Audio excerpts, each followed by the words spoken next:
I like how Zoom moved that up to the top of the screen. Good. Makes it a lot better. Our guest speaker tonight is the well-known skeptic, sometimes known as Rob Palmer. Speaking on Cuban Reagan, Squirrel Girls, Visiting, and Monkey Man. Oh my. Somebody had fun with that. So, Rob, the floor is yours. I'm going to hire you to do my PowerPoints from now on because that outdid anything I have.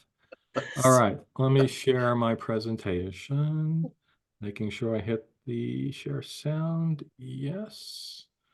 So, no, not right. That didn't work. Let's see. Why did that not work? Seeing my PowerPoint screen? I'm not seeing my PowerPoint screen. You seeing my PowerPoint screen? Yes. Okay. Okay, here we go. So you can still hear me, right? Right. All right, I'm going to try to get my meeting controls out of the way here. Hide the meeting controls. How's that? That might be better. Okay.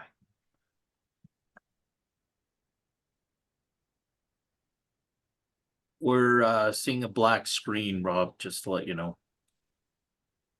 Oh, wait. Oh, there we go. Okay, there we go. The topic, as advertised, and as Lois just demonstrated, much nicer than I did there. Cuban ray gun, schoolgirl poisonings, and monkey man, oh my.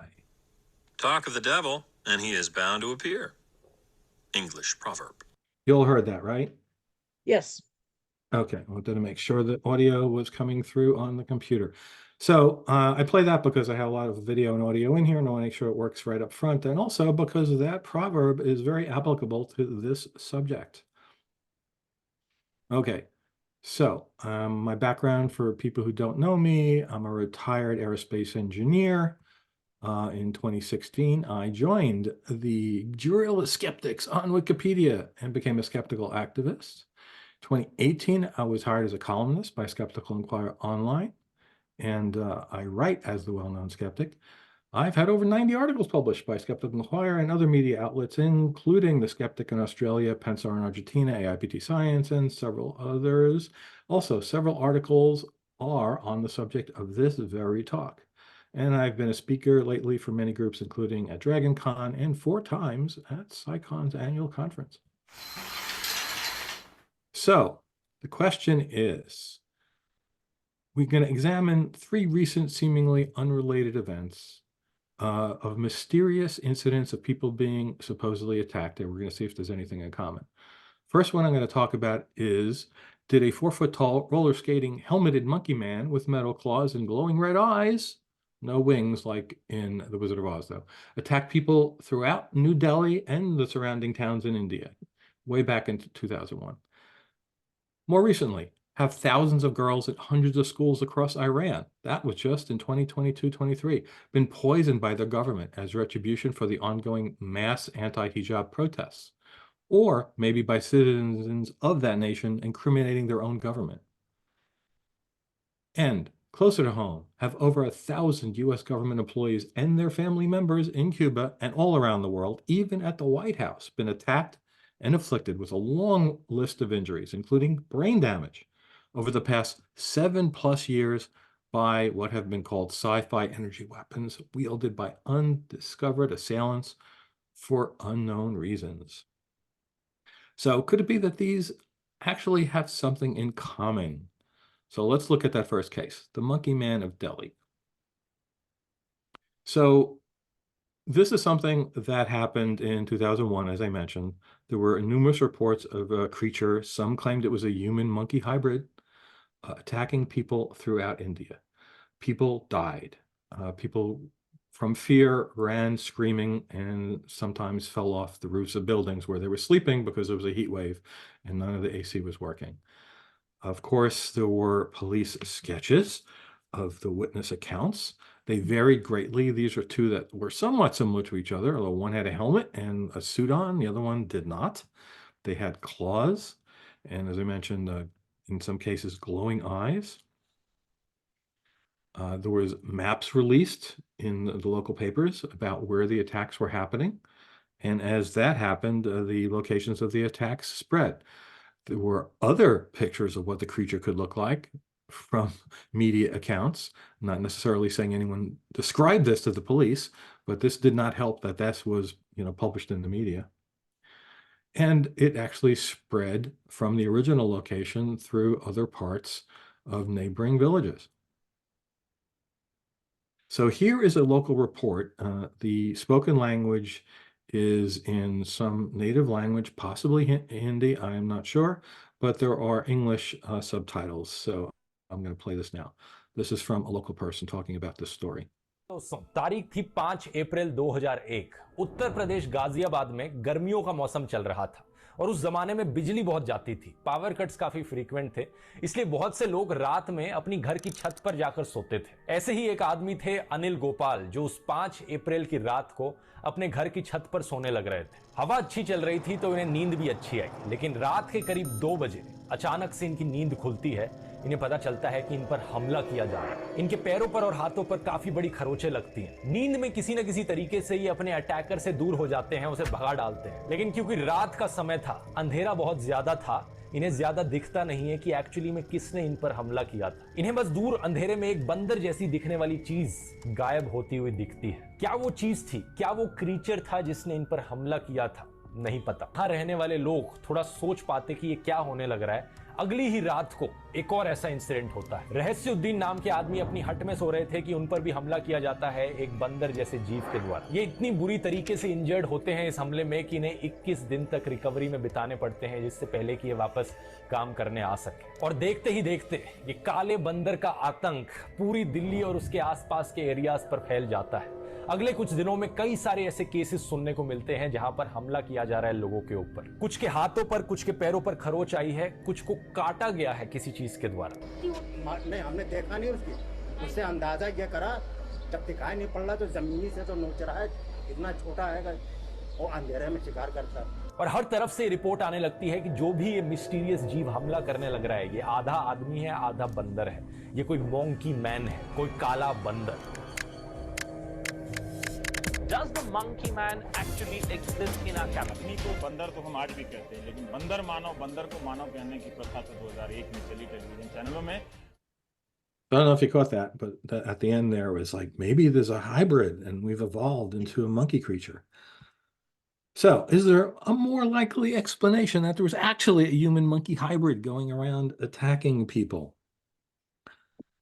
Well, power outages during the hot weather contributed to this panic. The police circulated artist sketches of the monkey man and created a reporting hotline, which offered the equivalent of $1,000, a lot in that area, for information that could lead to its capture. Like if the police are offering a reward and sketches, then this has to be true. The media was full of inflammatory reports and speculation. I showed you that picture of the giant kind of wolfman creature.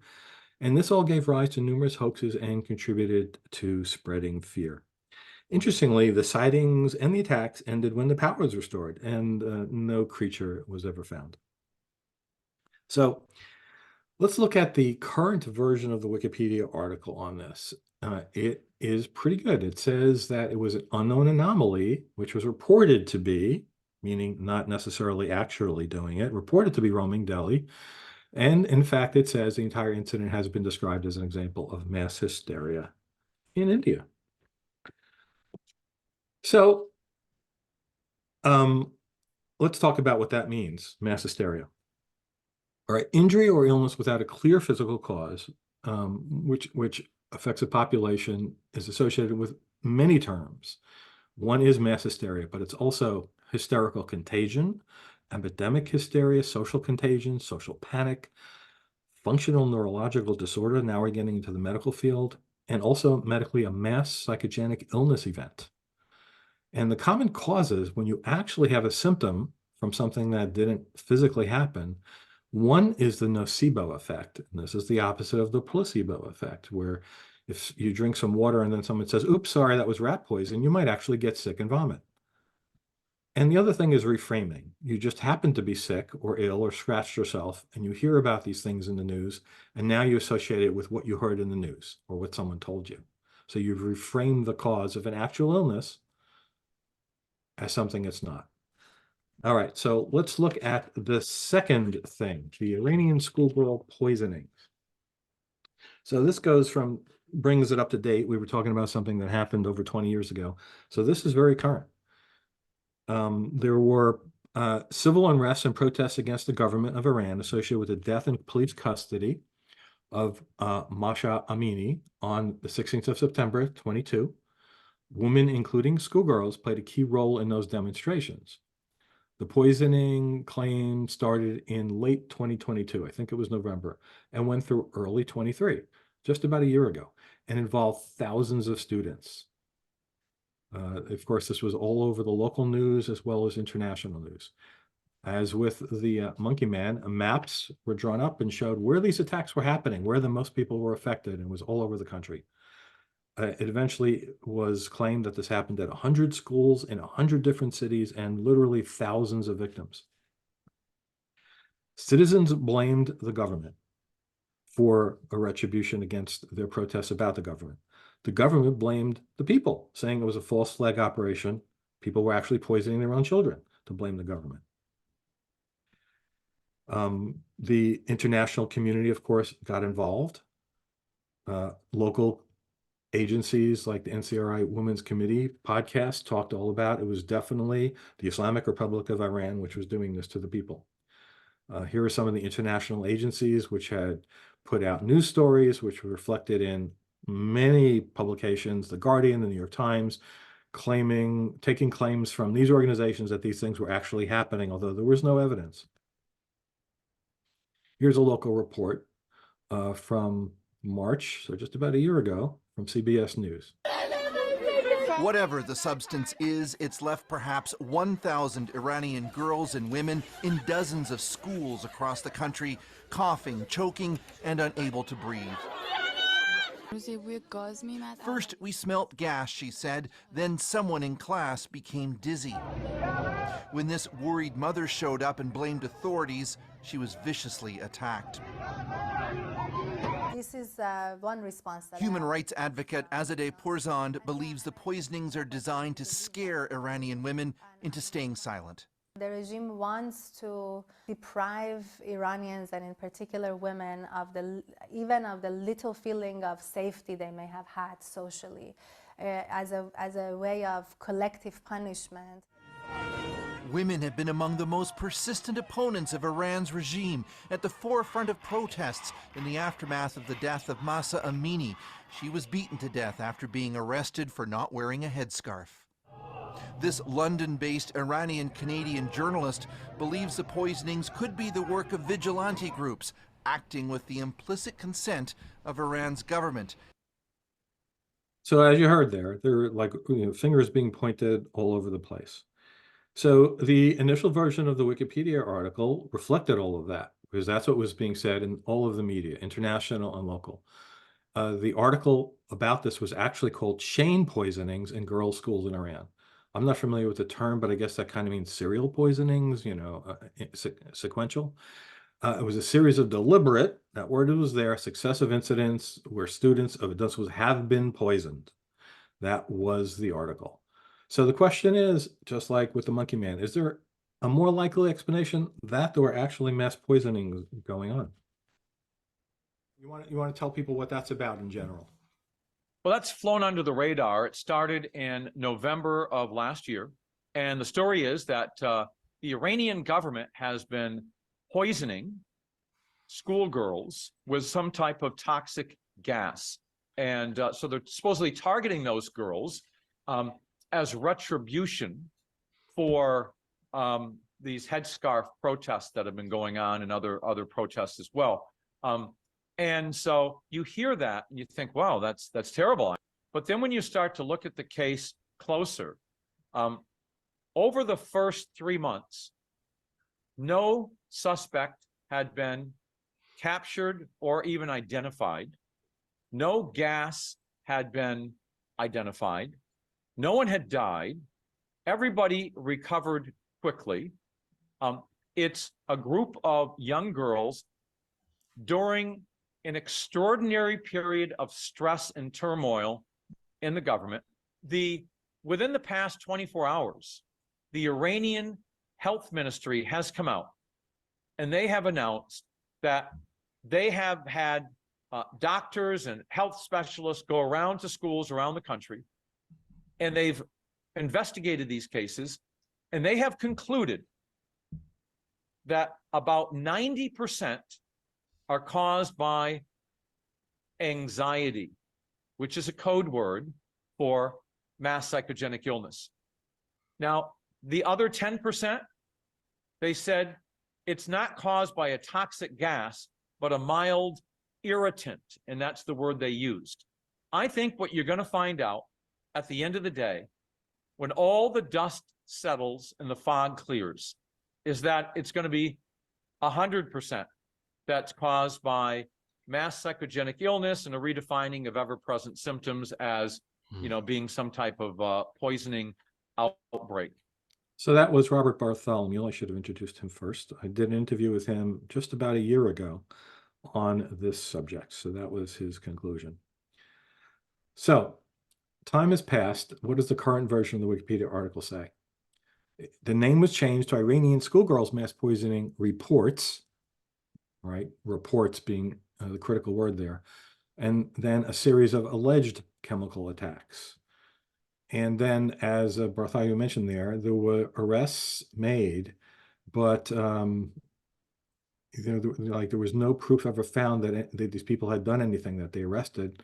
Some Iranian health authorities announced that the attacks, in fact, were due to stress, anxiety, and other psychological factors. And mass psychogenic illness was actually identified as a possible cause. In April of 23, the Iranian intelligence ministry released the findings of a more comprehensive investigation, and they concluded that the reported illnesses were not caused by any toxic substances at all.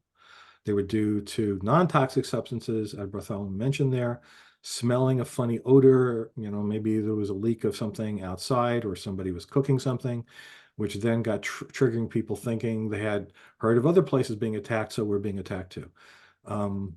Some independent human rights organizations expressed skepticism of these claims. They did not believe them. Now, interestingly, there have not been a lot of reports on this. I looked just before I put this presentation together the other day, and the story just died. And this is one of the typical things of social panics, mass psychogenic illness, that eventually they just peter out. So there's one story I did find an update to. This was published by CBC News, and you can see the headline there. This was from last year. Iranian regime blamed for poisoning of hundreds of Iranian girls as gender-based attacks continued. So this was not a new article, but it was updated many months later in November with a note. Following a review by the CBC's ombudsman, the headlines of the story have been edited to more accurately reflect the story. Same story is there, but it now says close to 1,000 Iranian schoolgirls poisoned in waves of attacks, human rights groups say, right? That's very different from saying it's a fact. So I found that kind of fascinating.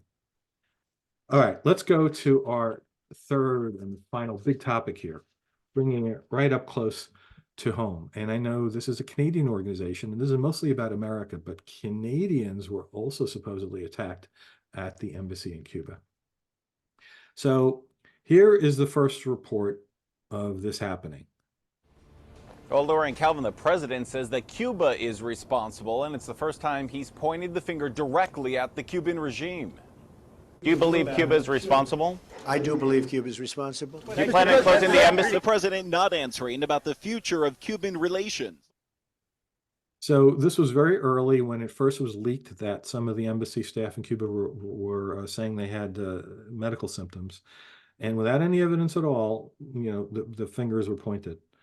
Of course, you know, that wasn't the end of the story. That was just the very beginning. So in 2017, as I said, Trump and the administration blamed Cuba, and all of the papers went wild with that. Could it be a sonic attack? Because people were claiming they heard a funny noise. There were speculations how the sonic attack could possibly work. There was speculation that it was a Then, as I said, Canadian diplomats in Cuba also were suffering from hearing damage. There were personal reports from people who said they were attacked, what it felt like. And the numbers of the people who were attacked kept growing. Enduring mystery of the Cuban sonic attacks. So here's an interesting video of the sound that was recorded. Now, some of you may not have heard that. I'm told that a small percent of the population cannot actually even hear that frequency. Interestingly. But that was recorded and sent to the government to try to figure out what that was. And Cuba, here's a report of Cuba denying any involvement. Hernandez de Cosillo is the head of the U.S. section at Cuba's foreign ministry, which has been highly critical of how the health incidents affecting American embassy workers have been handled by the American government. There's no concrete data on the medical situation of the patients, who they are, their clinical records. There's no evidence that can prove that something occurred in Cuba that could have damaged the health situation of a few U.S. diplomats.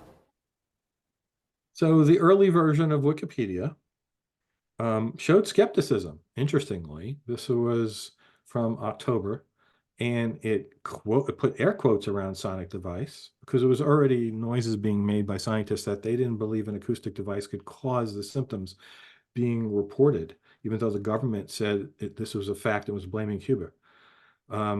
Even as you can see in the second sentence there, known details about the attacks violate the laws of physics. And they have the keywords mass psychogenic illness. But this did not last long. So interestingly, because the US government hired researchers to examine the people who were claiming that they had been attacked. And they published their reports in JAMA saying that they had been. They said they described a new syndrome in these diplomats, saying it resembles persistent concussion, like of soldiers, yet they had not hit their heads, and claimed microwaves were possible instead of the acoustic weapons. Now, there was criticism from other publications, including the journal Cortex, referring to the JAMA research as having gross methodological flaws. And that's what you don't want to hear when you're a scientist putting out a report. But the news didn't care about that, right? It went with microwaves suspected in the sonic attacks on U.S. industries. Inner ear damage were being suffered by people. The U.S. government kept up at it, saying that there was, put that back up, that they had signals intelligence, meaning they had intercepted communications from Russia, saying that Russia was responsible. This was all the way in 2018, and this was never heard from again, by the way. Then there was another report published in JAMA. They found brain differences in the diplomats. So this is even worse than the first time, and concluded that a wholly psychogenic or psychosomatic cause, therefore, was very unlikely. This had to be weapons of some sort. Again, there was harsh criticism regarding the study's report methodology, as well as its conclusions, due to a lack of including psychologists on the team. What did the news do? They just went on with the believing what was being said by the government, saying cubic sonic attack changed people's brains. They didn't report very much of the people in the medical industry were saying, no, this is not right. U.S. Embassy staff shows unusual brain changes after sonic attacks. Distinctively different brains, MRIs show.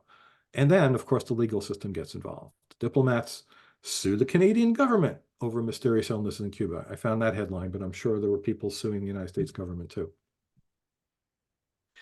So it got worse. In 2020, the National Academy of Sciences, Engineering, and Medicine said the likelihood of mass psychogenic illness as an explanation for patient symptoms had to be established from sufficient evidence and could not be inferred merely by the absence of other mechanisms, which a psychologist would tell you is the opposite of how this works. They also said overall directed pulsed RF energy, this is a new thing, appeared to be the most plausible mechanism. And again, the media just went crazy with all this, talking about microwaves and pulsed energy weapons. It's a talk here in Cuba. All right, so as I mentioned, the sound had been recorded from the initial supposed attacks by the people who felt they were attacked and sent to the government. The government spent quite a long time, I think it was over 1.5 years, getting tech people to analyze it. They had come up with, oh, it's some kind of a periodic repeating sound. It has to be from technology. Then finally, entomologists got a hold of it. And this is the report on that. It's a talk here in Cuba. What sounds did embassy workers really hear? Well, now scientists think they know. We first brought you the sounds reported by the Associated Press back in October of 2017 at the height of the news story about American embassy workers being targeted by alleged attacks. Up until this point, the American government hasn't publicly identified the source or cause of the symptoms, and Cuban officials continue to deny their involvement or that such attacks took place. But after analyzing the recording, scientists believe the source of the sounds could simply be the echoing call of a cricket. It's what scientists call the Indies short-tailed cricket. And actually, there was also another cricket identified by the entomologist, Jamaican cricket. So yeah, after all that, it is crickets. So that hardly got reported though, right? There were still reports in 2020 of the mysterious injuries, and perhaps it's microwaves. And well, okay, it wasn't sonic maybe because now we think it was cricket noises, but it was microwave, which wouldn't make any noise. So that doesn't make any sense. And that was reported over and over again that it was microwaves. So Marco Rubio of the U.S. Senate Intelligence Committee from the Congress said that he was working with the chief of the CIA and saying, we've already held fact-finding hearings on these debilitating attacks, many of which resulted in medically confirmed cases of traumatic brain injury, and we'll do more.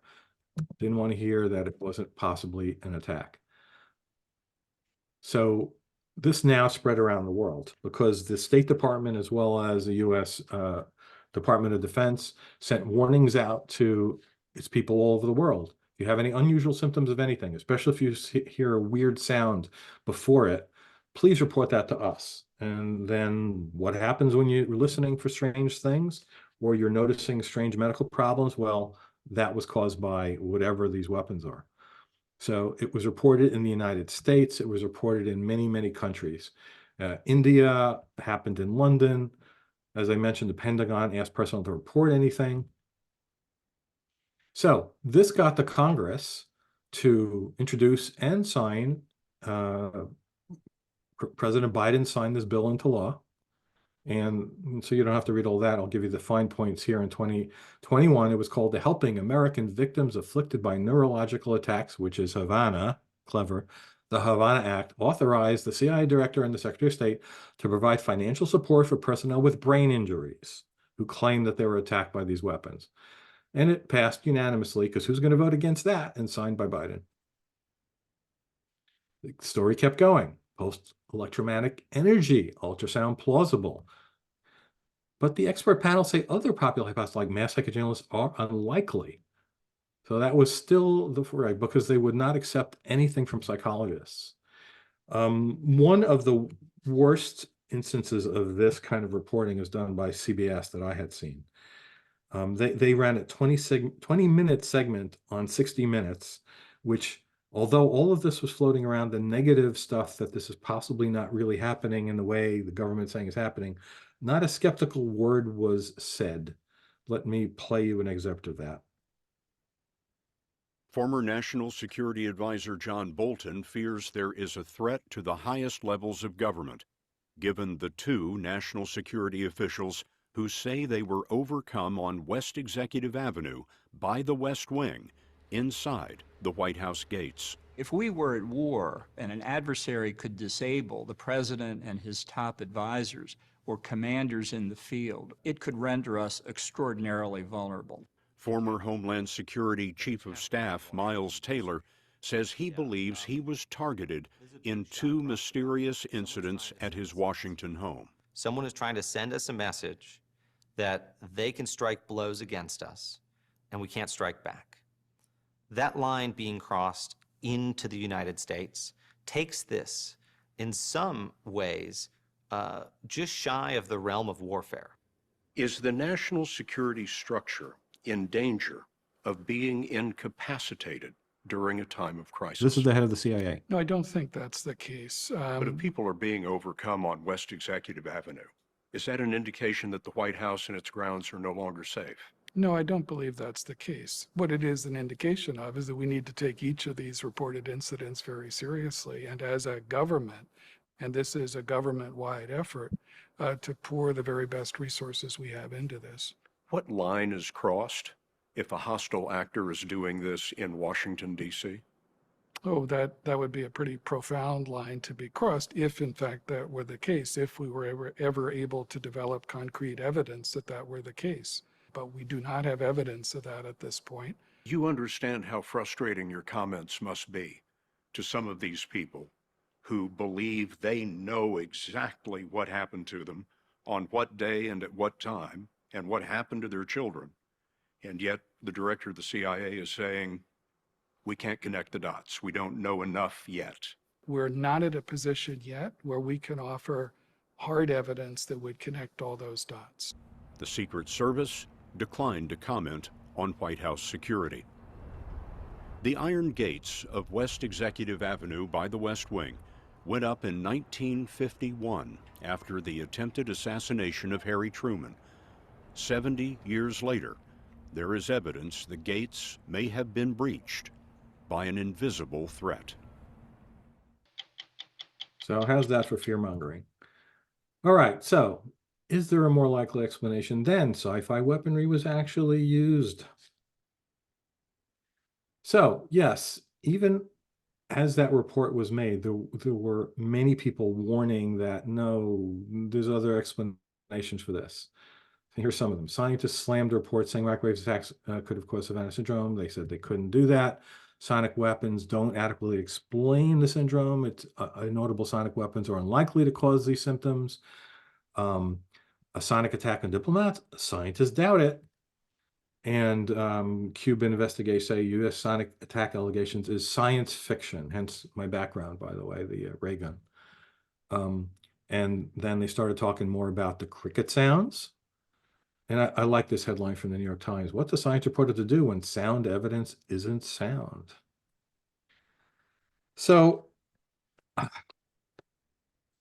there were definitely reports, but they were the minority, saying that it was flawed science, right? Science works best when qualified people can evaluate evidence without political pressure.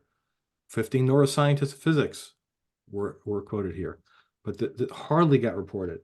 So again, all before that 2020 report, without a doubt, without a hint of doubt or skepticism, there was a book published by Robert Bartholomew, the person you saw me interview before. He Mass Psychogenic Illness and the Real Story Behind the Embassy Mystery and Hysteria by Dr. Bartholomew and Dr. Bala. And Dr. Bala has a different specialty. He's a neuroscientist. And he's from his perspective, he actually made tests for when there's been ear injury and whatever that were used by those government reports in JAMA incorrectly. So we'll be talking a little bit more about this book right now. So some of the things it says: patient studies have been published on the mysterious outbreak in both of the embassies, American and Canadian, all have critical design flaws, including selection of inappropriate controls, inflated conclusions, and lack of evidence for exposure to any energy source. None of the studies adequately test the hypothesis that they propose, and they promote exotic explanations that are not grounded in conventional research methodology or supported by facts. In other words, they were pseudoscience. Also said, claims that these conditions are part of a novel clinical entity that has never been seen before. And it's, of course, that's without foundation. Yet their publication in scientific journals has generated a flurry of media reports suggesting that the diplomats developed brain damage. These studies were speculative, failed to demonstrate a basic understanding of what mass psychogenic illness is, which this had all the red flags of that. And as a summary, the authors say, this is the story of how much of the world came to believe in something that never happened, unbelievably. So here's another clip of an interview about the subject with Dr. Bartholomew. Can you describe what the U.S. government had said was going on and what was their evidence? In late 2016, there was an intelligence officer in Cuba who heard strange sounds outside his home. And then in December, he had head pain, an earache, and some difficulty hearing. He went to the embassy clinic and he said, you know, it's as if someone's pointing a beam of sound at my home at night. And when a couple of other officers said the same thing, this folk theory emerged that the Cubans, working perhaps with the Russians or the Chinese, were harassing American diplomats and intelligence officers with some type of sonic weapon using sound. And they came to that speculation because there's a long history in Cuba of American diplomats being harassed. That's why they thought that. And that's the thing with mass psychogenic illness. They are all couched in a key social, cultural, political, historical context. And that was the context. They just don't suddenly happen. And that's the job of the researcher, is to look at the information and figure out the context and what generated the anxiety, because all of these cases are triggered by anxiety as well. And so anyway, in a nutshell, they started searching for unicorns when they should have stuck to horses, more mundane explanations. There was some bad science, there was some bad journalism, and there was some botched government. That kind of summarizes it. So how Wikipedia covers these incidents is important. The guerrilla skeptics had a hand in not only the Iranian schoolgirl poisonings Wikipedia page, but also the Havana syndrome page, and trying to keep those up to date based upon reliable sources, right? Not just speculation. And it's important because, for example, the Havana syndrome page has 4.7 million page views since it was created in 2017. Almost 500,000 page views in just this last year, even though the incidents aren't being talked about that much. And above the average person reading it, which is a page view, right? Journalists commonly refer to Wikipedia. So how a topic is covered there in Wikipedia may influence the tone of their news article that they're writing. The name of the Wikipedia article about this changed many times as the news coverage changed. Initially, because it was a sonic attack by Cuba, as Trump had said, that was the name of the article. Then when they didn't find any sonic weapons and scientists were basically saying, no, sonic weapons can't do these things, they called it Cuban health attacks, leaving the door open for something else, microwaves, EM, pulsed EM. Then when that didn't make any sense, they just made it really general, anomalous health incidents. And you'll see in later reports, they're still called AHIs. Like, what does that mean? But the press started calling it Havana syndrome, and that has stuck. That is the current name of the Wikipedia page. So what does the current version of the Wikipedia article look like? I showed you the initial one, which is very skeptical. It went through, I'm not going to show you, but years where it was, oh yeah, these attacks are happening, the JAMA studies prove it, there were brain injuries, and it was very hard to get the skeptical viewpoint that you saw from Robert Bartholomew and others there, because they were just so overwhelmed. But now the article says it's a cluster of idiopathic symptoms, and that word means no physical cause, right? And to put a pin in it, in March of last year, 7 U.S. intelligence agencies completed a review and said that available intelligence consistently points against the involvement of U.S. adversaries in causing the reported incidents. Foreign adversaries' involvement was very unlikely, totally doing an about-face on the many years of blaming these on attacks by secret weapons, by secret assailants. Just this month, this is really up to date, 2 studies coordinated by the National Institute of Health were published in the Journal of the American Medical Association. That's the same journal that had initially published the reports of actual brain injuries, and said there are no significant differences in imaging measures of brain structures or functions between individuals reporting Havana syndrome and basically a control group, right? So these findings suggest that the origin of the symptoms may not be linked to an MRI identifiable injury in the brain. So that's an interesting statement. It's basically, well, they might have injuries, but we don't understand what it is, and we don't even have any instruments which can find the reasons. That's novel in of itself. So the Wikipedia problem is something I want to talk about. As I mentioned, the article was not skeptical for many years.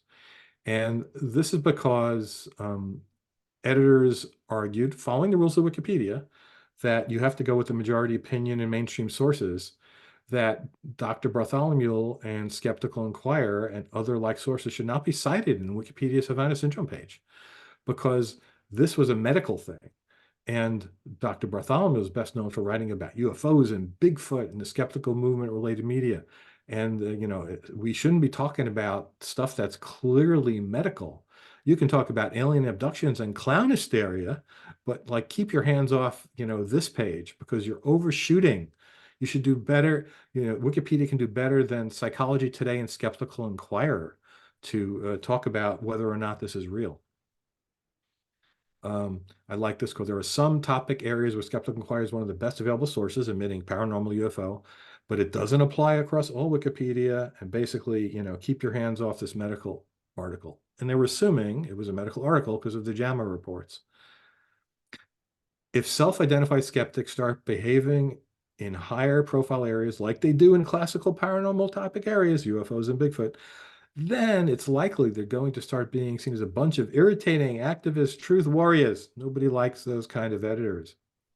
So there was a reply from a Guerrilla Skeptics editor saying, you're unfairly limiting the scope of scientific skepticism to traditional topics. In the case of mass psychogenic illness, which is likely here, there's something skeptics evaluate as basis of understanding biases and the understood failings of human reasoning. And by the way, I like truth warrior. Maybe I'll change my wiki ID to that. I don't think the person ever did, but. So let's talk about another clip.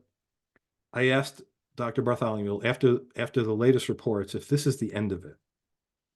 With the report on the 1st of this month, do you think this is the end of it? I read that Marco Rubio, who my recollection is way back when this started, was complicit in actually pointing the blame with no evidence that it was definitely something that we were attacked in Cuba.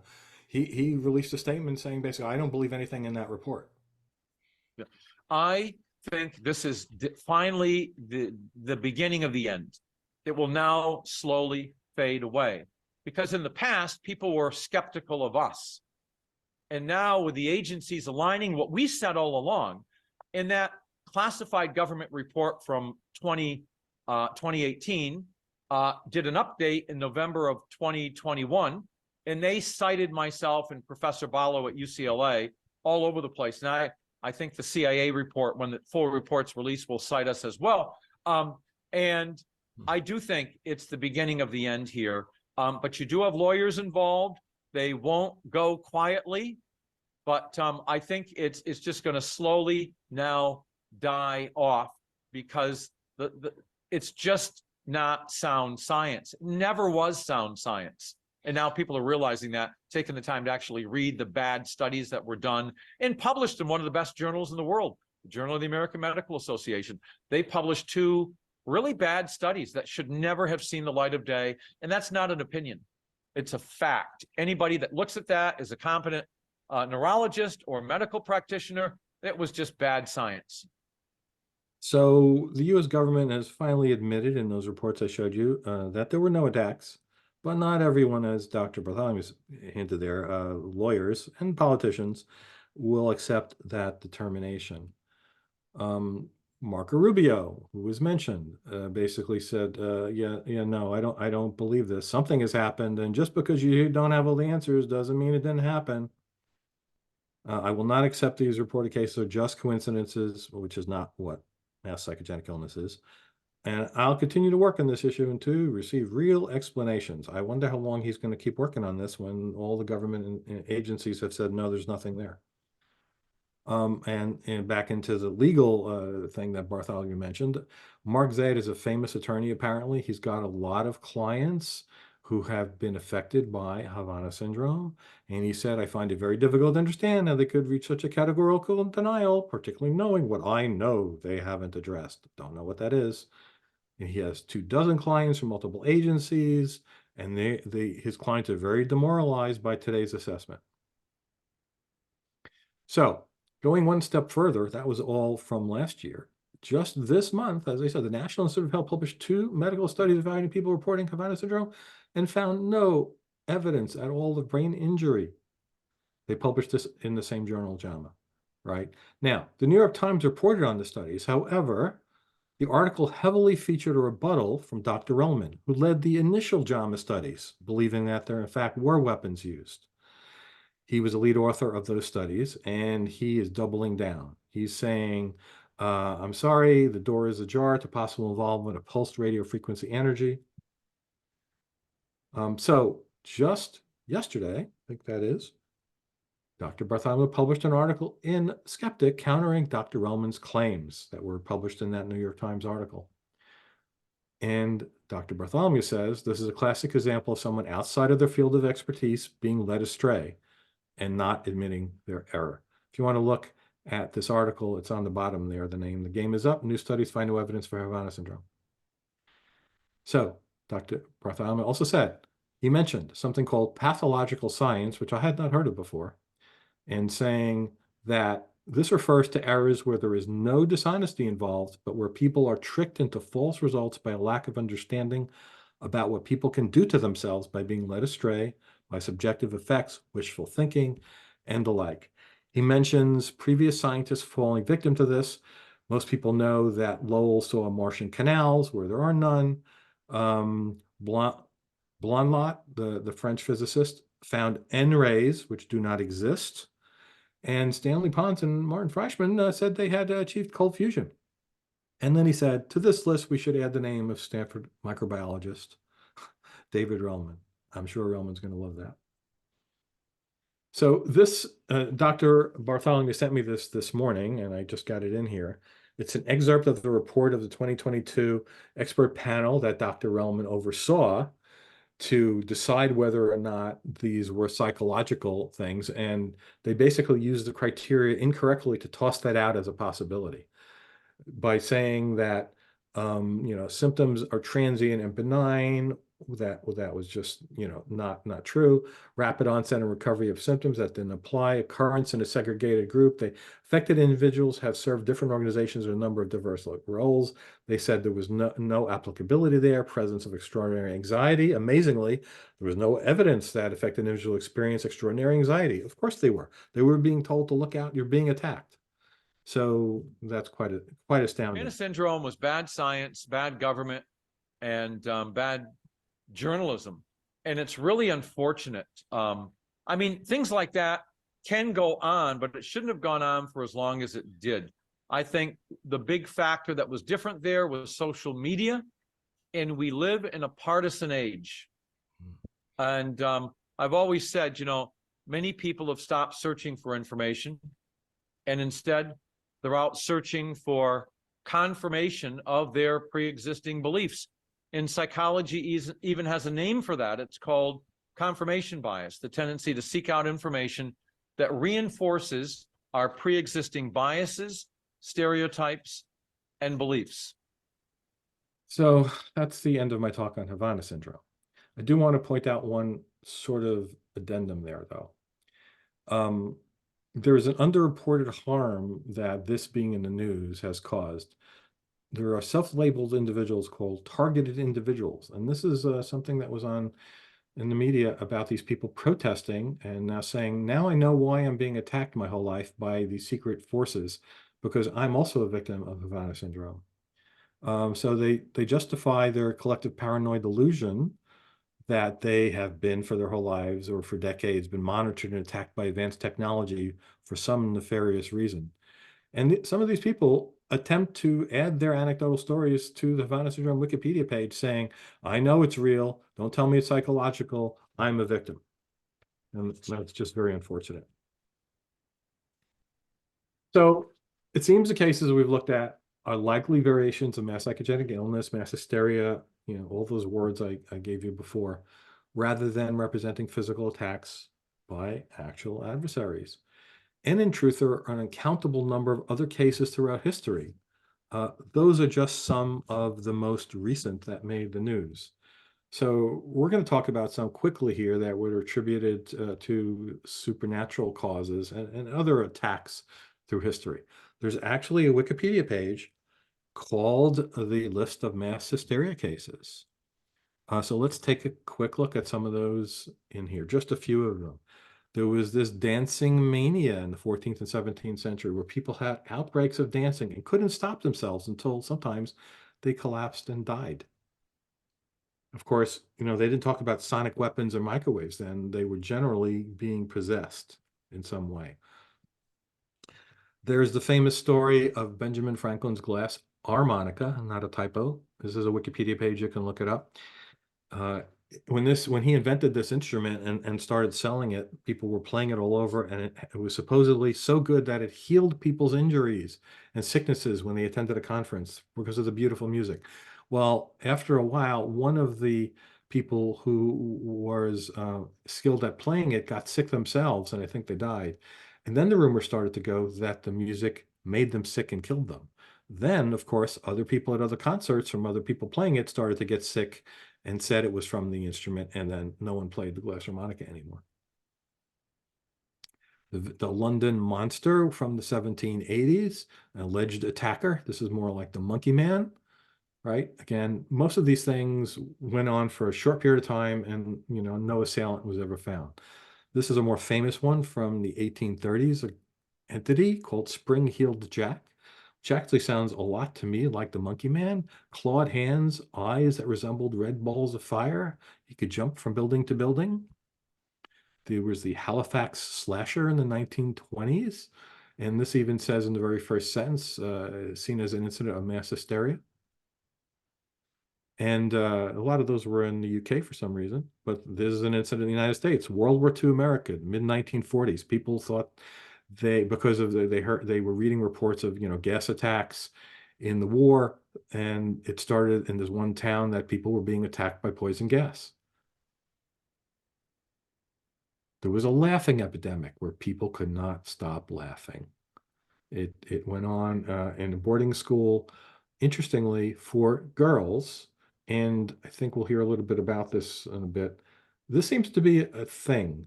Less like the school girl poisonings, not the school boy poisonings in Iran. For some reason, girls seem to be more susceptible to this sort of a thing. There was a West Bank fainting epidemic, also largely among female students. And a lot of these things get pointed out as supernatural. So just a short list here.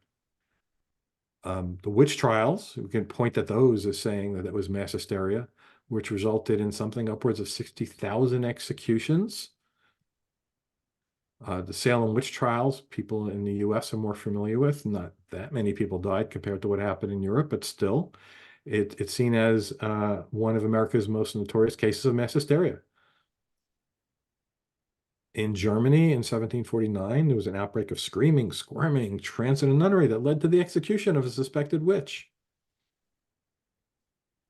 In Malaysia, now we're getting up into the 80s here, mass hysteria affected, again, school-age girls and young women working in factories, and they associated with spirits having possessed these girls and young women.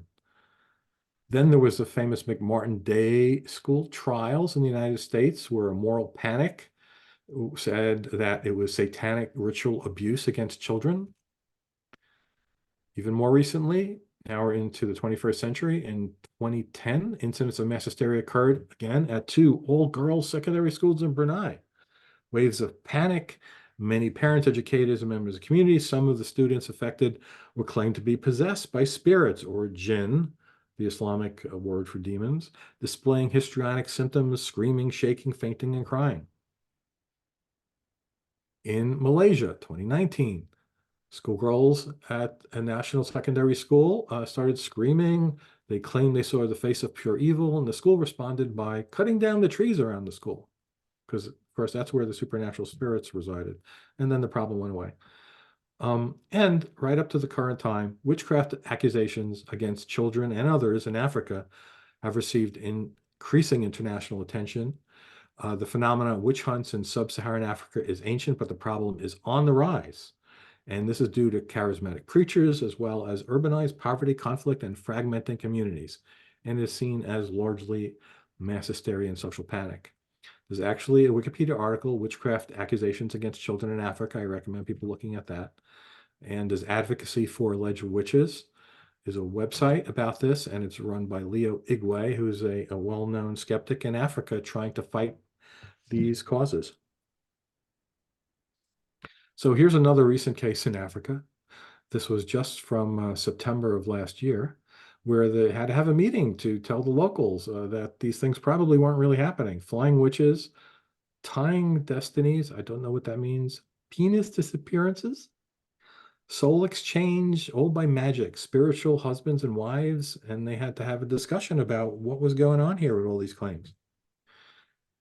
And here's another recent case. So in October 2023, many people took to social media to blame the COVID-19 vaccine for some unexplained illnesses. And this is very dangerous there because witchcraft persecutions, as I showed you, is a problem. Some reports were that the girls were possessed by spirits, other ones that it was the vaccines which had caused problems. Luckily, in this case, cooler heads seem to have prevailed quickly because the press even started to report that it was likely mass hysteria. So, in conclusion, let me say that mass psychogenic illness, social panic, all of those adjacent words, these situations are all due to stress and fear, and they happen disturbingly frequently, and they can have serious societal consequences. No culture, even the ones in North America, seem exempt. And what's the solution? Well, better education about these situations in the appropriate fields, particularly medical professions, politicians, and journalists, is desperately needed to minimize the severity of like events in the future. Thank you for your attention. Thank you, Rob. That was fantastic.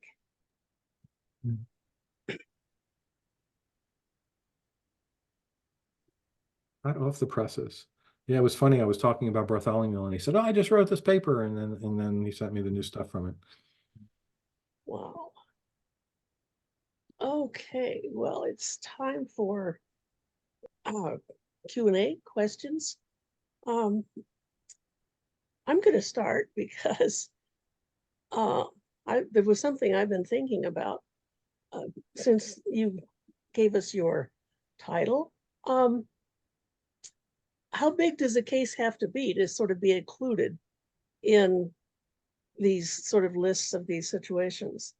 Because there was a case in a little town in New York, Leroy, New York or something, where some kids in one school were getting these strange sort of tics, and one limb might be sort of paralyzed, and it was a dozen girls and one boy.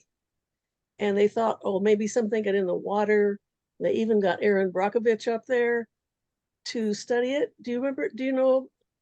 I do recall reading some report about that recently. So I think it was just 13 kids, but would that be one of Yeah, these? I mean, I do suppose it's always, important how widely it's reported before people get to know about it and gets written up and that sort of thing. It sounds to me like if they judge there was actually nothing causing it, then I would say generally, yeah, it would be called mass hysteria. If there were illnesses, which it sounds like, tics and whatever, the mass psychogenic illness is the word that's preferred. Hysteria has from hysterectomy and the female problems and whatever. So it's kind of discouraged as a medical explanation using that word. But yeah, so I like social contagion because that's more clear what's going on. Yeah. Right.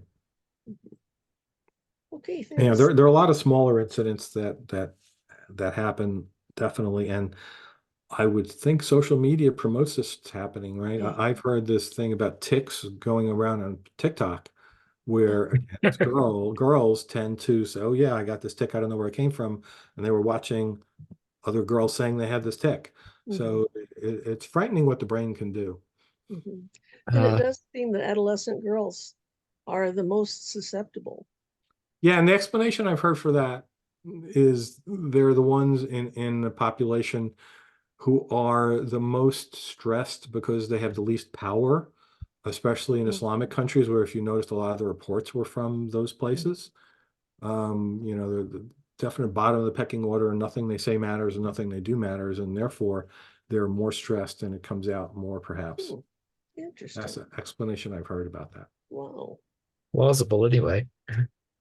Vincent, do you have a question? I was just wondering, with the Havana case, do you think it would be more along the lines of it's incredibly hot down there, and some of these Canadian and American diplomats come from a colder climate, and that's why they got sick with what they got? And of course, it doesn't affect all people, just some people, because that's just how we're designed. And because I know that when I traveled to BC and then back to Alberta again, yeah, I got sick because I was at sea level, and then I come to like 3,000 feet above sea level. So And can you imagine if before you took that trip, you were told that there was something happening there by nefarious parties making people feel those symptoms, and then you would just associate with, yeah, that's what happened. So I don't know, but the word I used before early in this was reframing. So that could certainly happen. You know, someone feels faint or whatever, and because of they're not used to the heat or whatever, and then yeah, now you reframe that as, oh, I felt faint because they hit me with microwaves, because that's what the government told me to look out for. And if you hear any funny sounds, that's more proof that you were hit by microwaves, even though microwaves don't make noise. You know, because initially it was sonic weapons. Although ultrasound shouldn't make a noise either, but that's neither here nor there. So yeah, but so all of these people across the world, this happened not only in Cuba, right? So I think it was 80 countries across the world. Once, so patient zero was in Cuba, and then it started happening to other people at the embassy because they heard about the first patient, and then it went over to the Canadian embassy there, because like they're right next door and they share stories. Although it's interesting because I was told some of the psychologists dismissed it because, oh, the Canadians and the Americans they don't talk to each other. No one would have known about this. How could they be spreading false information? And that was just nonsense. So they made these weird assessments of why it couldn't be a story that had spread amongst the people. And it clearly was, including they were told by their bosses to watch out for these kinds of things. Don't sleep near a window because then you're more likely to be able to be hit by the energy beam. Yeah, the story Bartholomew was telling about, if it wasn't patient zero, it was early on, somebody in the families live in Cuba too when you're there long term. So he bent down to pick up his child who was thrashing around, probably from a dream, and he started to feel weird in his head and felt water rushing in his head. And then he heard that sound outside, which wound up being crickets, but they didn't know, and he reported it, and oh, we'll have to look into this. And one of the things Bartholomew talks about in the book is that guy's explanation of the symptoms he was having was the exact thing that anybody getting tinnitus would say. So, you know, as you heard Bartholomew said, you know, they looked for unicorns instead of horses, meaning instead of a common problem like tinnitus, no, it was an acoustic weapon. You know, that's the kind of thing that was going on. And so I guess in general, to answer your question, yeah, you could have felt bad from anything and attributed that to it. Now, Vincent and I know somebody who had a neurological attack. He used to play trivia with us a lot. And one day he was sitting home and his just brain went foggy. His kids rushed him to the hospital. He had a whole battery of tests. They could not find anything, and he recovered. Okay, this is one of the things that happens to people, something that's strange and they never figure it out. If he worked in Cuba, that would have been, I was attacked by a weapon, right? Which they never found what it was, but I know it was a weapon. And in fact, you heard the incident about the White House. That's what happened at the White House. That person that you saw interviewing and another person claimed they were attacked at the White House because they felt dizzy and almost fell down steps. Well, you know, like that can never happen to a human being, that you all of a sudden get a bout of dizziness for no reason. But CBS took that and ran with it. We are not safe behind the iron gates at the White House. So ridiculous. Yeah. I just thought maybe because Cuba was so hot and It is. people getting sick. Who was that person, by the way, that got the neurological? You mean patient zero? No. When you were talking about the guy that we both know. Oh, we're recording. I don't want to talk about it. Oh, okay. All right. I'll tell you later. Okay. Okay, Jim. Okay. So how many people could hear the cricket sound that Rob yes. Yeah. How many people could not? I couldn't hear it when you mentioned it, but I heard it in the later recording. Interesting. How about Brent? No, I heard it. I definitely heard it both times. Brent didn't raise his hand either way. I don't know if Brent heard it. Sorry, I dropped off for a fair amount of your conversation. Oh, you missed it. Okay. I had a call with my son, so I wanted Okay. to So it was funny. I actually played the first time I played that on a Zoom meeting, there were like 60 people there. And the person who was running it broke in. Rob, no one's hearing any sound. And everybody goes, yes, we are. She couldn't hear it. Yeah.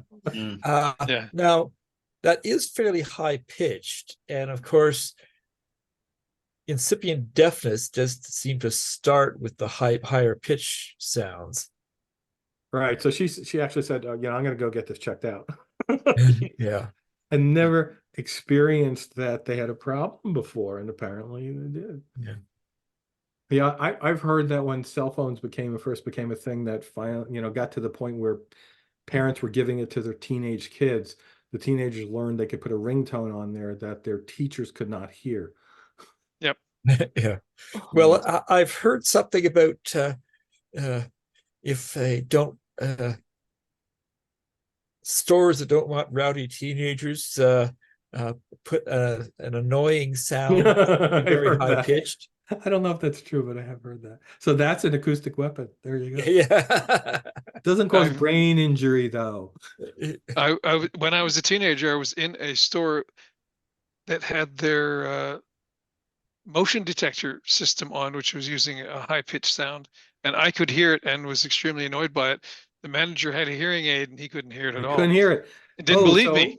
Didn't believe me. Just interesting. Hear something? Yes, your system is on. I can tell it. What Did you what get it was. anybody else? Did you get anybody else to back you up? No, I just left. So yeah, I didn't mention it in the thing, but that was one of the other speculations in the Wikipedia article as it currently stands. There's lists of things that were blamed, and one of them is malfunctioning surveillance equipment placed by Cuba. So in other words, it wasn't a purposeful attack, but much like what you heard in the store, something was malfunctioning that should have been secret and was making such an annoying noise. And then there's, well, maybe that damaged their hearing. Yeah, no. Anybody else? I mean, I believe that was looking for, the reasons before it was identified as the noise of crickets. They were still trying to figure out what technology could make this strange sound that had been recorded. A question for skeptics in general. Are there can you think of an example of something that you believe fairly firmly and later decided was pseudoscience or pseudomedicine or something? Well, when I first heard about this, I was actually working in the Defense Department with people who are radar engineers. I'm a mechanical engineer. So I didn't have direct experience with radio frequency, radar frequency, electromagnetic weaponry, but they did. And, I was, okay, the government's saying this, maybe it's happening. So I sort of was on the side, okay, I didn't have any information that made me doubt it at the point immediately. But as soon as they started to say, I don't see how these kinds of weapons can cause what they're saying, then I kind of got, the red flags went up pretty quickly. Well, okay, I'll give. I also believed in UFOs. So. Yeah. That they were alien. I should say I believed in flying saucers. We'll put it that way, because there are UFOs which unidentified flying objects. Yeah. But anyway, I guess I could give an example for myself. Like in my teens, I read about something that was supposed to improve your eyesight without glasses, called the Bates technique. And so I decided to put my glasses on the table and just sort of try this for a while. And it's kind of embarrassing along to going without real improvement before I decided, okay, this isn't working. What was the technique? Bates technique. Okay, well, okay. So this is quite a while back. So let's see. Part of it was involved sort of putting the palms of your hand over your eyes sometimes, and I guess there were some other things. You have to look through grid. Yeah. Oh, sorry. Go ahead. So look through grids and things. Yeah. So you had a grid. Yeah. I've read of it, but it's a famous. I'm surprised, Rob, you hadn't heard of it. Yeah. Because it was. I'm gonna look it up later. There's still people who claim it works. How do you spell BATES? BATES. Yeah, is the name of the guy who. I'm gonna look that up and see what it says about it on Wikipedia. Yeah. I must say that I've had a bit of experience with it. My ex-wife was very into it when our kids were young. Basically, it's exercises for the eyes. They're supposed to reform them to be perfect vision. But my retort is, hey, I have perfect vision right now if I'm looking at my hand. It's the difference is what is your focus, your range of focus. So the Bates method supposedly gives you perfect vision for long distance. When you're young, you've got some your eye is quite motile, or the muscles are stronger and the eye can be shaped better. So you have better difference in vision perceptions. But as you get older, obviously that shrinks and you get closer, either more nearsighted, more farsighted. But so the Bates is a bit, yes, a pseudoscience that sort of says, well, you can change your vision by doing these exercises. And so sort of had a bit of a disagreement with my ex on how the kids should be influenced, I guess. Interesting. Okay, it's called the Bates I first method ran on into it. Wikipedia. I read something about Aldous Huxley had been following it for a long time. And yes, and Campbell, John W. Campbell, believed in it as well. So rarely does a Wikipedia article start out this specific. The Bates method, it's called, is an ineffective and potentially dangerous alternative therapy aimed at improving eyesight. Like, wow. Potentially dangerous. Gee, I'm trying to. Wow. They're not pulling any punches there. Actually, squinting does help. Literally, because the closer you can get your eye opening to a pinhole, like a pinhole camera, you get perfect vision. Yeah, through a I pinhole think. camera. Yeah, I think that is what kept me from rejecting it for a while. Sure. It goes on later in that article. Bates advocated sun gazing, characterizing ill effects as always temporary. So dangerous. I mean, there's a bunch of other things. Palming your eyes, that could be bad. But sun gazing, I think we're good on that. Yep. Wow. So it's not the technique that I remember. That the one that I was describing is a different one. Because it's different from this. So now I got to find out what that was. Yes, because I don't recall the gazing at the sun thing, but which is probably just as well that I never tried it.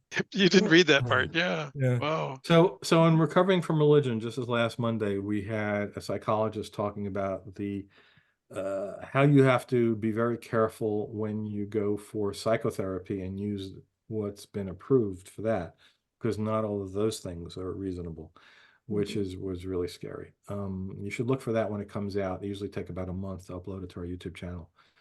And one of the things we talked about was EMDR. I don't know if you know about this. This psychological method of moving your eyes around is supposed to be and he talked about, well, most of the people who practice this do it in conjunction with believing in memory repression, which is not an accepted thing, and things like that. And so it's scary, though. Actually, the most current, I think, episode of the Skeptic Zone talked about it, and Brian Dunning, he went with what was out there, and a lot of what's out there is, yeah, this is possibly working. And so he came away the report was less skeptical than I expected, and almost any of his other reports are. And he actually said the American Psychology Association is about to bump it. Like right now, it's like, well, we sort of think it might be okay. And in the next version, he reported they're going to say, yeah, it's fully okay. And then there was some discussion on his Facebook page about this. And it seems they're saying that because, people like to use it and they're going with what seems to make people happy, as opposed to there's any science behind it, which is freaking scary. Well, another scary thing, the power of persuasion. My high school teacher, or one of my high school teachers, had been in the Navy and on submarines, and they all ganged up on one sailor one day and said everybody was supposed to, when they saw him, they're supposed to tell him he didn't look good. He'd come and say, "Hi, how you doing?" Say, "Hey, Rob, you feel okay? You look pretty." They had agreed to do this as a practical joke to him? Yes. And everybody he talked to, "Oh man, you're looking kind of pale. You feel okay?" By the end of the day, he was in sick bay. Oh man, not a nice practical joke. Not the nice. power of suggestion, man. That's the nocebo. They just did an experiment in the nocebo effect. Wow, that's scary. And especially on a submarine. Oh, so the one thing that came up at another time I did this similar presentation was people asked if the UFO reports are part of this kind of a thing, and I wasn't sure what to say about that. That people see things and now they say they're UFOs, and maybe they wouldn't be doing that as much if it wasn't in the news. And there's certainly some historical evidence for that, because like when the first report ever came out, I think it was the year before Roswell, when the pilot flying and saw flying discs, he called them, near Mount Rainier, and then the newspaper reported him saying it was as if they were flying saucers skipped across the ocean, and that became flying saucers. And then there were reports all over the country. So I guess that's kind of social contagion in some way, that people, would have looked at a cloud and said it's a cloud, but now you think, oh, maybe that's a flying saucer. Possibly. Wow. David. So, sorry, I think the thing with the flying saucers, that makes perfect sense to me. And you get these clusters of people observing them. So that Bates article that you were reading in Wikipedia is a really excellent article. If you go down to the bottom, it mentions pinhole glasses, which is what I had confused with the two. And there's an article about pinhole glasses in their real use by ophthalmologists and in the woo-woo use. Anyway, so it is an excellent. I see that it's in C also. So there's a separate article on pinhole glasses. Okay.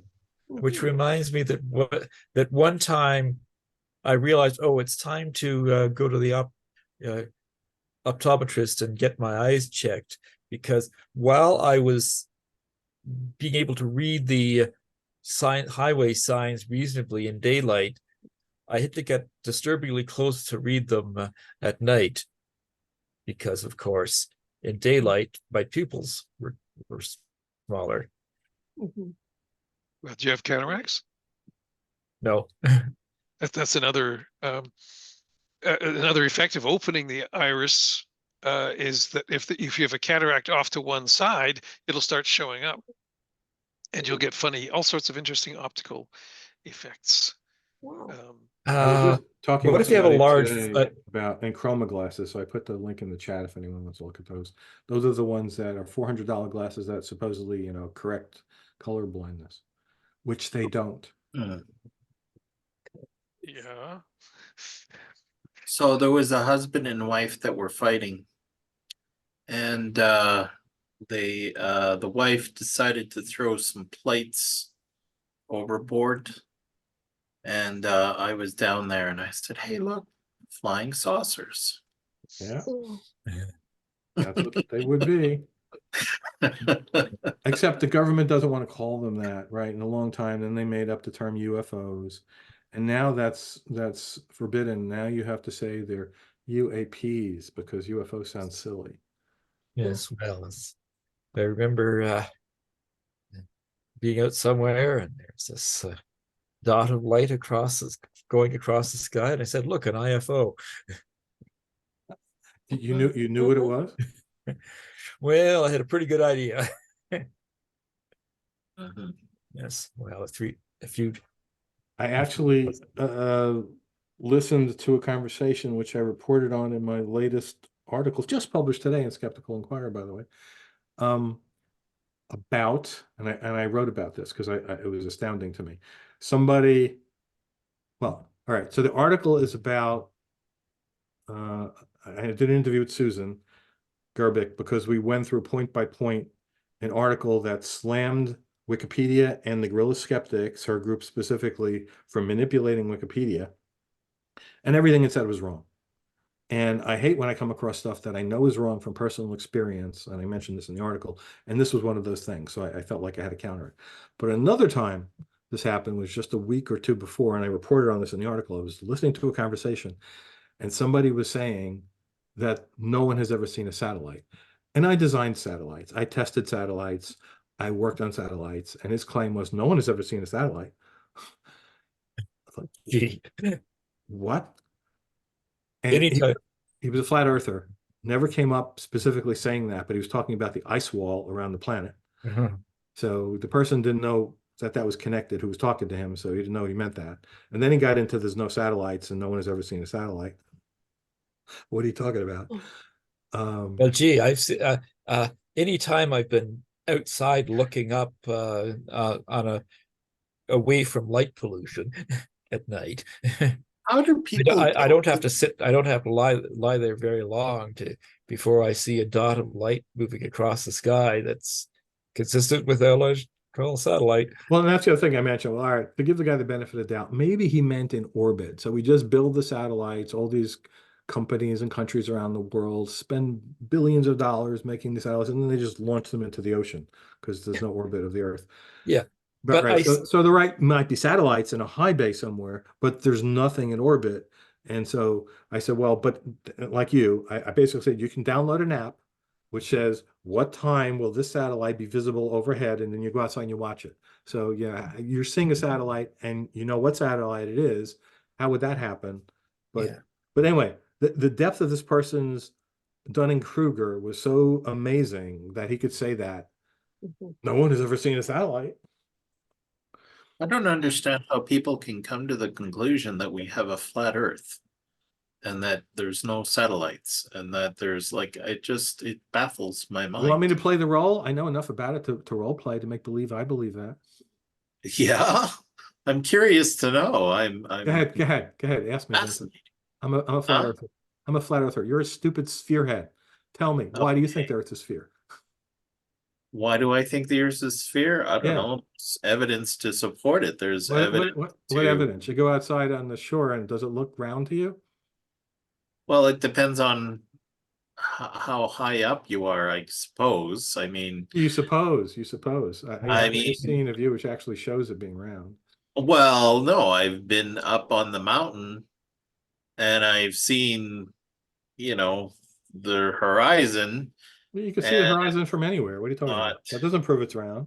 You would, if it was a round disc, you'd see the edge of the round disc. Gee, if I'm if I'm making a Zoom call to somebody who's a good deal east or west of me, I can see that if they're way off to the east and it's say a little before sunset here, it'll be dark there and something like that. Well, Rob, that's just the sun moving around. Have you never seen our model, Jim, which is much better than the spherical Earth? It's a flat plate with the sun as sort of a spotlight going around, and yes, it illuminates part of the flat plate at certain times. That's true. Well, how come the moon is round then when I look up at the moon? Now you believe in the moon, Vincent. There's clearly the dome over the Earth, and these are just advanced holographic projections on that dome. Ah, What it is. Oh yeah. Yeah, I was gonna ask about the satellite. Was gonna say, hey, you ever see that kind of big round thing in the sky most nights that it moves Yeah, around? like NASA says we went there. Do you know that NASA was run by a Nazi, Werner von Braun? Are you going to believe a Nazi? Oh, jeez.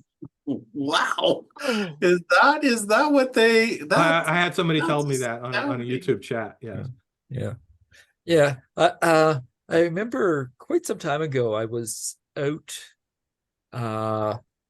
let's see, it happened to be at the Banff Springs, the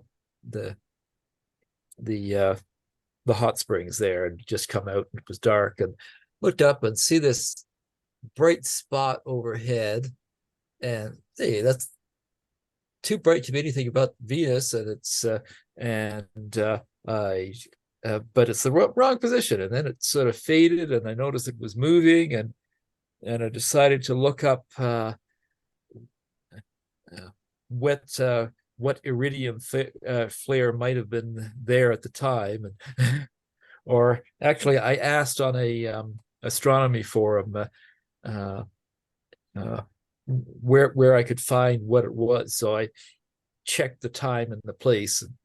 So you believe the astronomy forums are actually run by scientists as opposed to disinformation agents of the government telling you what they want you to hear? I'm surprised no one's asked me about how do you explain gravity if we're a flat plate. Well, I mean, you can't. Okay. From How do you explain gravity? Explain it. because picture the disc like a big pizza pie.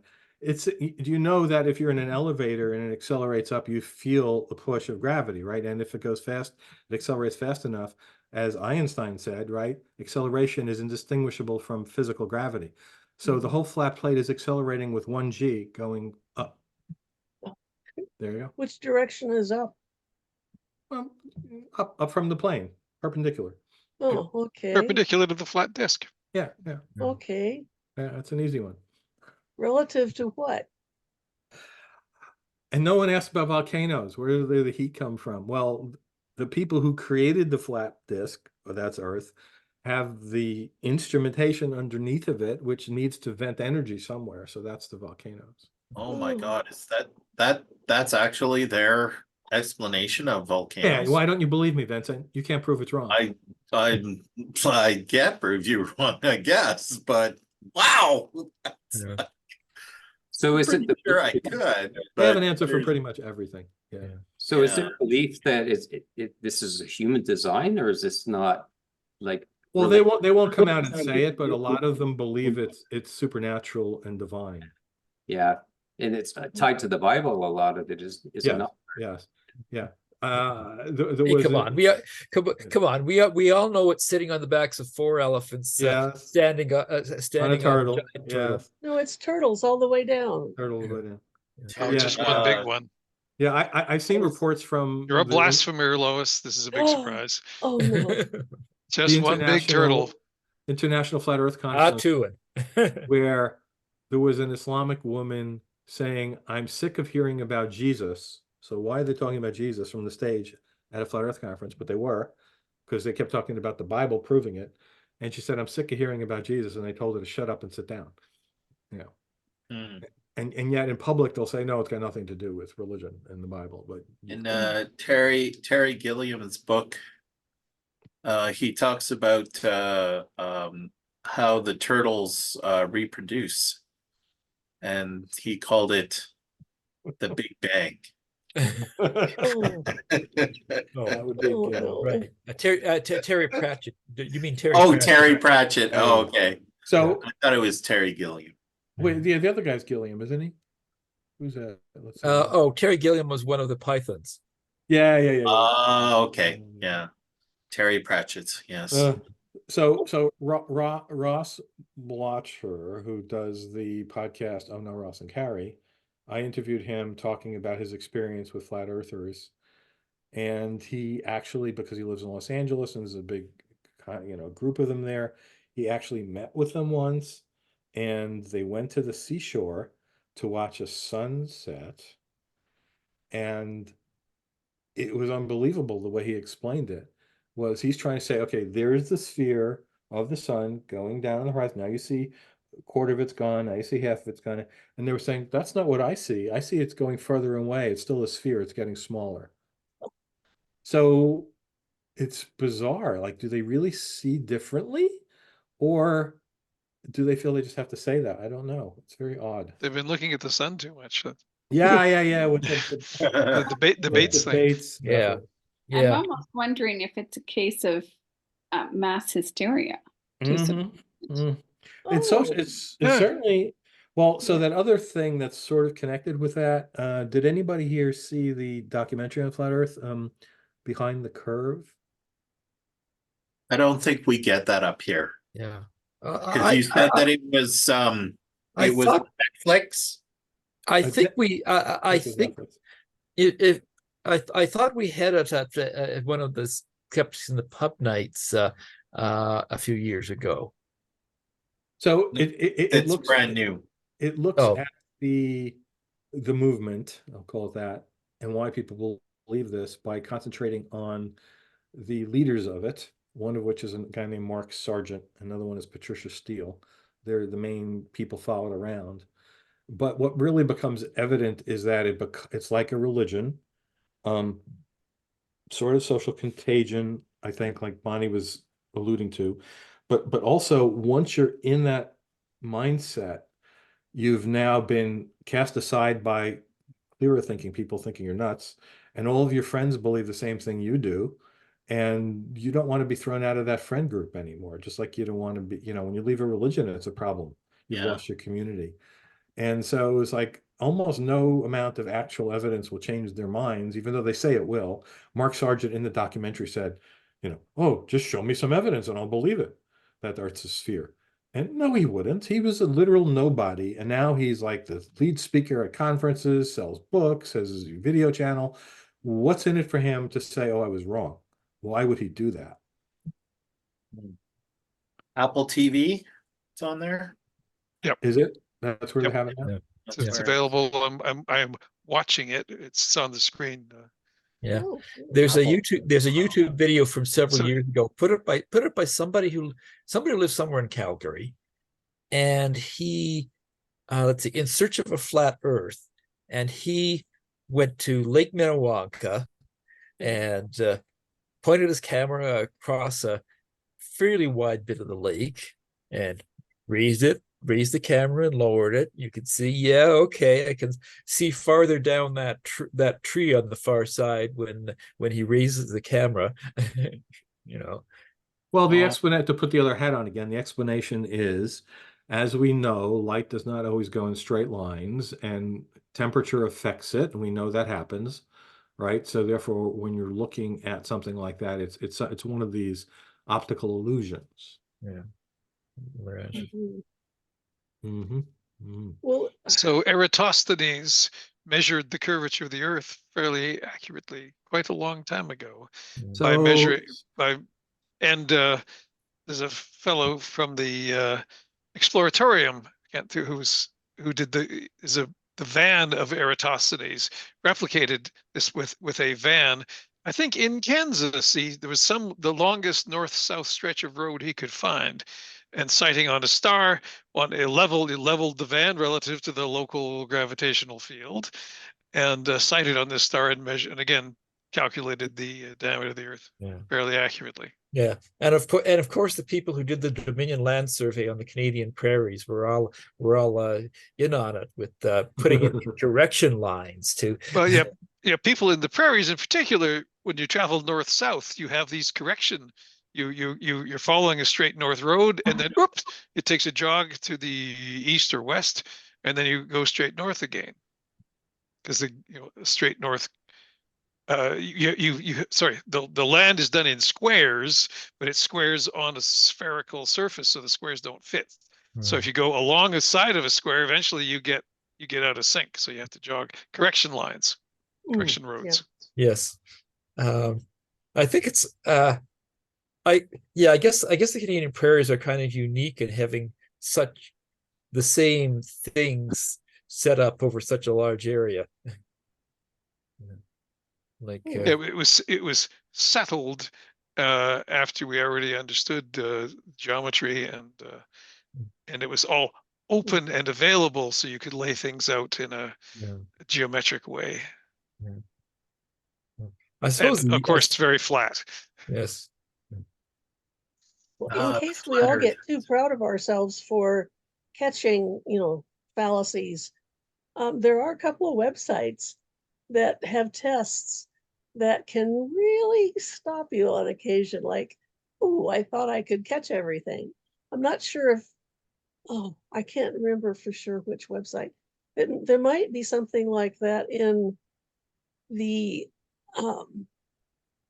was it House of Thought or anyway. And there was a website that connected to the House Hippo for Canadians for checking. And so sometimes those tests, you can take them and you can kind of, oops, they caught me. Well, of course, the Skeptic's Guide to the Universe always has 3, and you're supposed to figure out which one is actually fake. Yeah. Yeah, Yeah. they make those very difficult because often all of them sound like, oh, this can't be true. Yeah. Or all of them sound somewhat reasonable. Yeah. They're good like at they could be making them kind of equivalent, right? They all sound crazy, or they all sound like reasonable. Yeah. There is a Wikipedia page with a list of things you believe. Oh. And I'm just looking for it right now. I read it. It's 100 things or 200 things or something. It's a long read. It's a long read, and mostly I agree with them. And some things surprised me, but when I thought about them, I agree. But there's at least one thing that I think they got wrong. But what's the name of the list, David? I'm trying to remember it, and I'm looking for it. But the point is things that you think are true that aren't. Is that the thing? Yeah. Oh, that would have helped. I used to have a whiteboard at my desk, and I used to put stuff up there, but I didn't know about that site, so I used. I'm not able to find it right now, so I think it was Wikipedia. Maybe I've.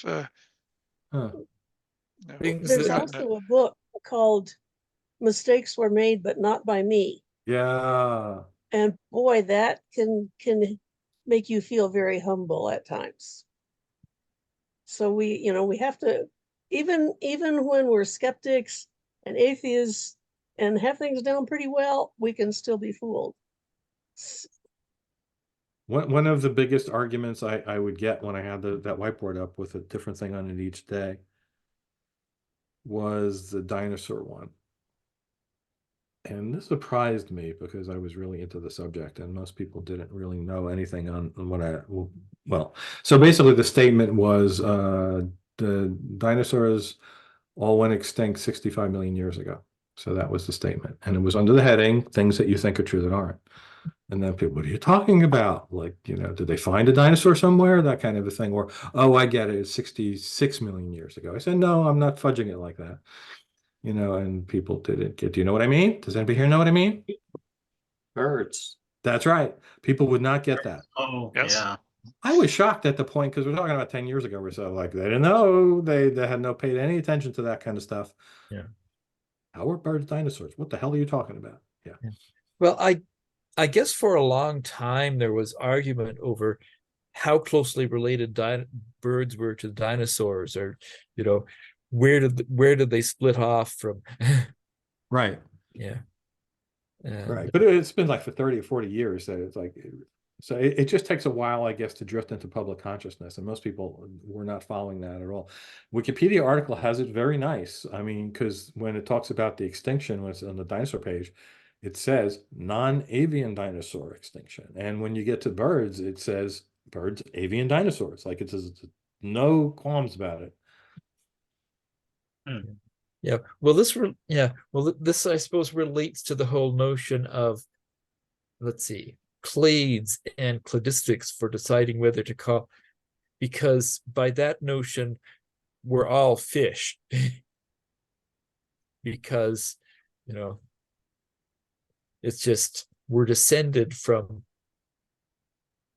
things that we think that we would think of as Common fish. ancestor. Yeah, that's. Yeah, but the birds are closer because clearly, mammals, fish, long separation, and Yeah. Oh, yeah. dinosaurs, one of the families of dinosaurs, or a lot of the families were birds. Yeah. So I did find out something about birds, though, yeah. a long time ago. Why? That they're the word. The bird is the word. Why did I know you were going there, Vincent? I just couldn't help myself. In the beginning was the bird. Sure. I remember having a science book when I was a kid, Life's Book of Life, or some Life Magazine's Book of Life on Earth, something like that. And it broke up the planet into epochs, the age of, the age of, the age of. Oh, yeah. And the age of dinosaurs was my favorite because I was a young kid. And then right after that was the age of mammals, which is the current age. There are more birds than there are mammals. I'm sorry. It's still the age of dinosaurs. Oh, dear. There are more species of birds than species of mammals in numbers by far. So, sorry. It's just that they're a lot smaller. Well, until very recently, that wasn't even true. I mean, that's really recent, like something like 100,000 years, when there were still people, there were birds that were 8 feet tall that would have bit your head off with one bite in South America. Terror birds. Yes, yes. And that's a blink of an eye, geologically too. So true. Yeah. Yeah, and so basically that body form of the dinosaurs had evolved back into a killing machine. So that's still, I think, the most successful branch of life, the dinosaurs on this planet. Well, of large life, because of course there are more. I was insects. thinking about the cockroach. Yeah. Well, one of the interesting things is the lung is setup is better on the dinosaurs / birds. How so? Yeah. Okay.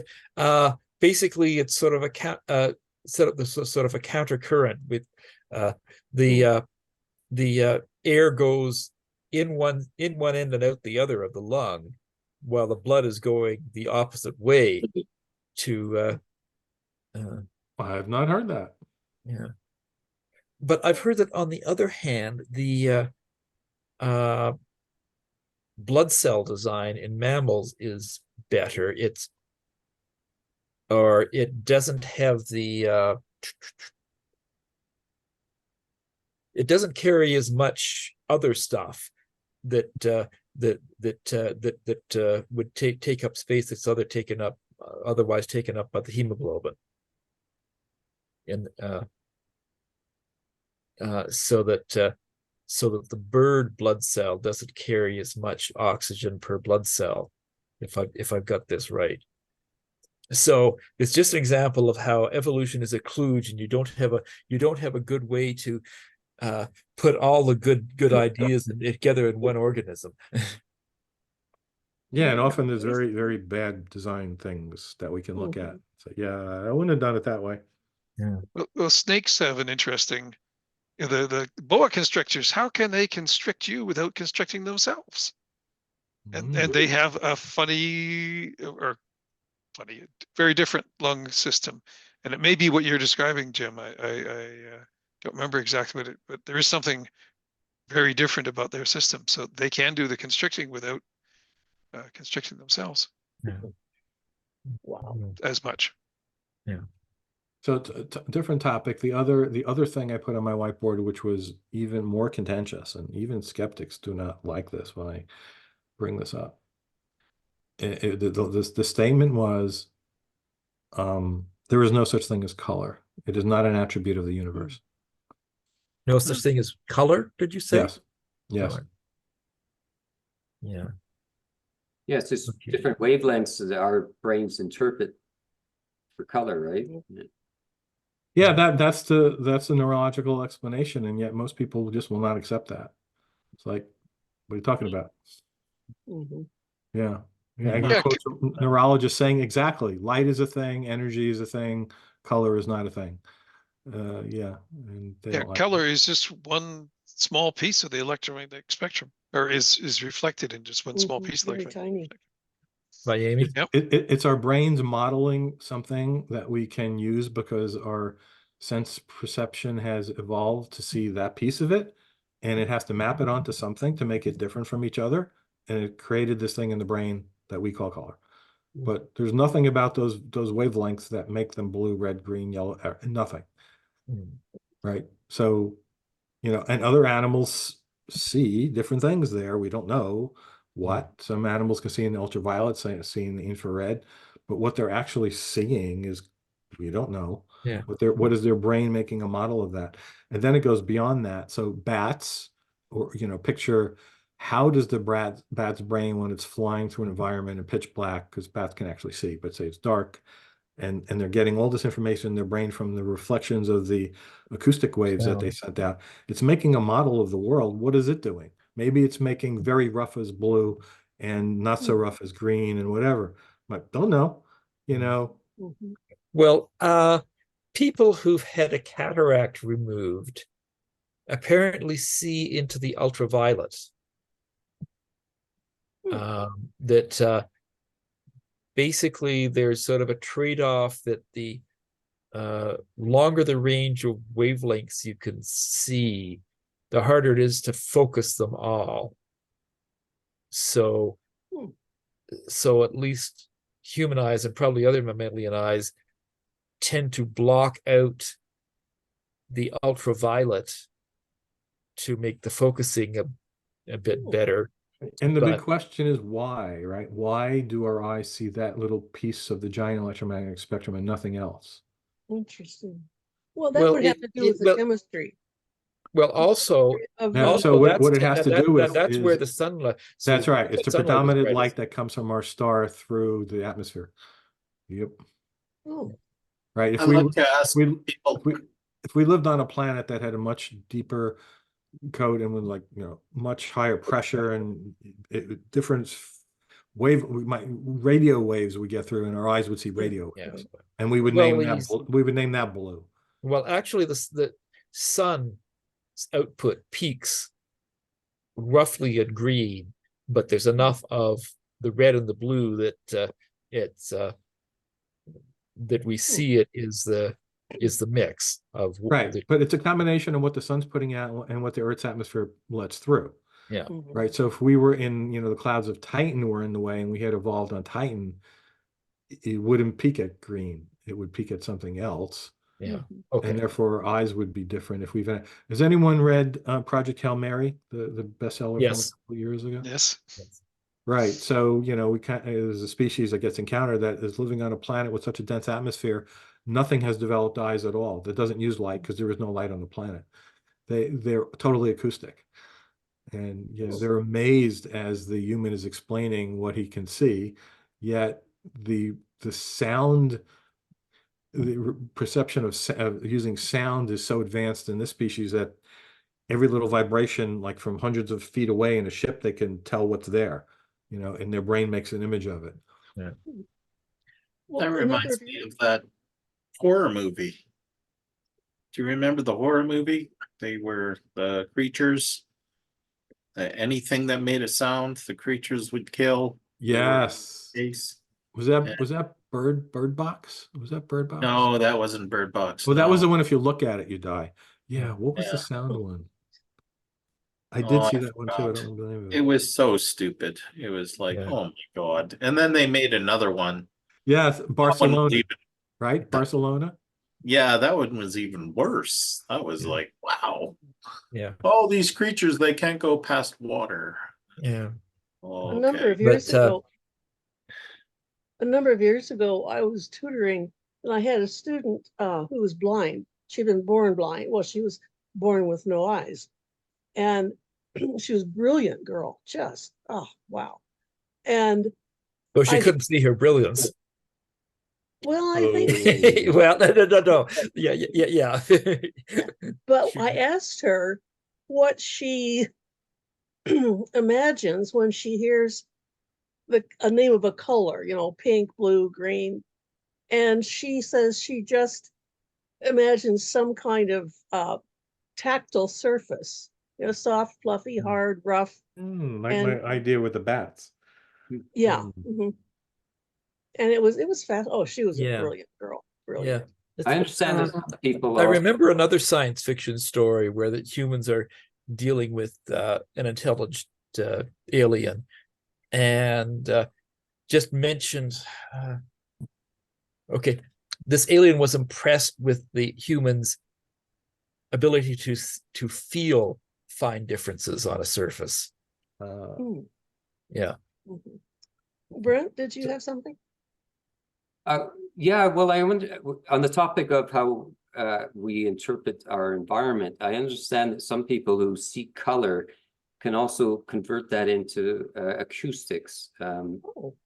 Synesthesia. Oh, that's what it is. Thanks, David. Yeah. Yeah, that's very Right. interesting. And it sort of it sort of shows how our brains are like transducers and interpreters, not just right. digital recorders. Right. There's a composer who's synesthesiast who wrote something called bright blue music, because that sort of sound he perceived as blue, but other synesthesiasts wouldn't associate the same things with blue. They might associate it with red. Yeah, there isn't a consistency. It's not. It's the wiring is different in different synesthesia. So my wife has some synesthesia things, sounds and colors and tastes and things. There's a little and numbers have some characteristics. Numbers have what? I'd have to ask her again. I've forgotten. I've heard of some synesthetes who associate numbers with colors or vice versa. Yeah, that's quite common. Wow. But they won't agree on the colors and sounds, and that's a thing that it's not. And it's not. For example, you had a piano, and we had the toy piano. Different sounds had different keys of different colors. It's not that. That is also a thing, but that's not synesthesia. But there's a book by Asperger's guy, Born on a Blue Day. Yeah. And he's one of the people who memorized an enormous number of digits of pi, because each number had a texture and a color. And so he could visualize them more easily. That's part of it. He just had an incredible brain, or still does as well. He learned a huge number of languages. He's as a not a contest exactly, but as a demonstration, he went to Iceland and spent 6 weeks and learned Icelandic with no previous exposure to the language, and he was then fluent in Icelandic. Somebody explained that. They said that all of his synapses go off at once.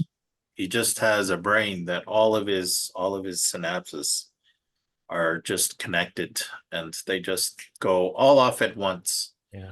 Kind of thing. So he's able to think very, very quickly, more quickly than everyone else. Yeah. Well, it reminds me a bit about, people marveled at Mozart writing down a composition in one draft, but he also wrote down a piece of music he'd heard once, and then went to the second time to make a few corrections. So basically, presumably, he was composing in his head and getting all that in his memory, so that he'd only have to write it down once.